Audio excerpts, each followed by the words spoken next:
Hello, everyone. So, my group members and we're going to be talking about morphine, which is derived from the opium poppy, and how it helps to manage pain. And this is our group numbers.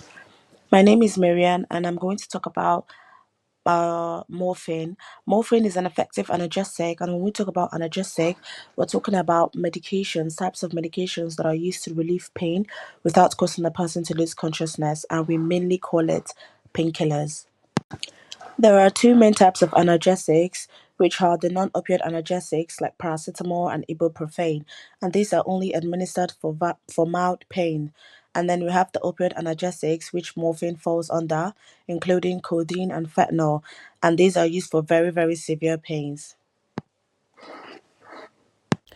Which is why they say that when less potent painkillers such as paracetamol and ibuprofen are no longer effective, they prescribe morphine, and this drug comes in. It must be available on prescription, and it comes in capsules, tablets, and even granules, which you can dissolve in water, and also as a liquid you can swallow. If you want morphine to be administered to you in injection form, it must only be done in the hospital.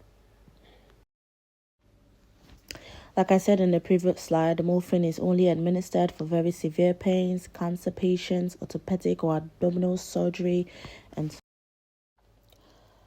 morphine originated from a single plant which is called the opium poppy. In figure 1, there's a picture showing what the opium poppy that morphine is originated from looks like. And opium dens were established by Chinese immigrants to buy, sell, and smoke opium. And opium contains the primary narcotic component, which is the morphine, which is 10 times stronger than opium in its purest form. In figure 2 above, you can see a couple of men laying down. They look dazed, they look intoxicated. This is because they've consumed morphine. Morphine was also first isolated in 1805 by a German scientist, Friedrich Sertner, who derived the poppy plant, named it morphium from the Greek after the Greek god Morpheus, and he tested its potent on himself and a couple of people. And in 1853, it became a widespread after the hypothermic strain was affected in 1853, and its addictive nature has not yet been understood. This is the structure and chemical name of morphine in a 2D structure and the 3D conformer. So, the enhanced extraction methods, which is use of organic solvents, for example, ethanol and methanol, for improved efficiency, macroporous resin adsorption for higher morphine purity, optimized extraction with 50 to 95% ethanol, followed by concentration and pH extraction.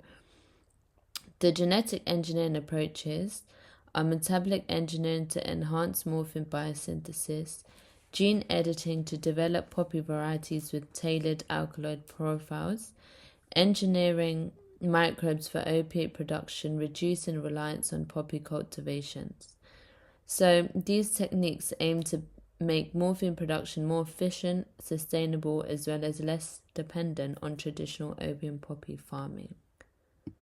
So, moving on to the discussion of techniques, emerging techniques in morphine production from the opium poppy focuses on improving extraction efficiency and utilizing genetic engineering for enhanced biosynthesis.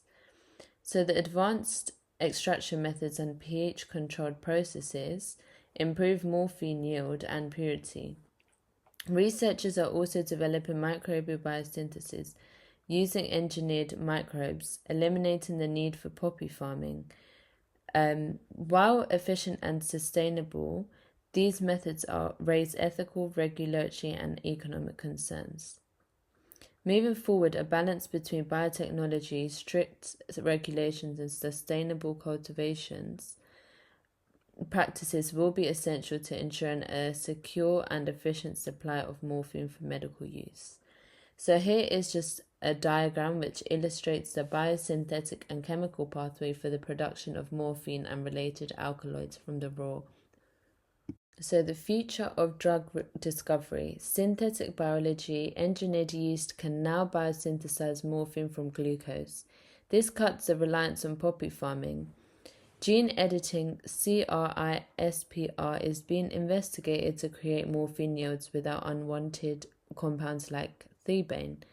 AI in discovery, tools are being put into place to produce new opioid compounds that relieve pain with less risk of addiction.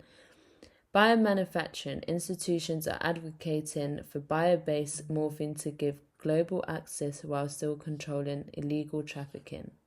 So, conclusion, morphine has been vital in treating severe pain, but its risk tolerance, dependence, and addictions have shaped both medicine and policy. Today, regulated use and responsible prescribing aim to balance its benefits and dangers. While alternatives are emerging, morphine remains key in palliative care and post-surgical pain, with ongoing research focused on safer options amid the opioid crisis. And finally, thank you for listening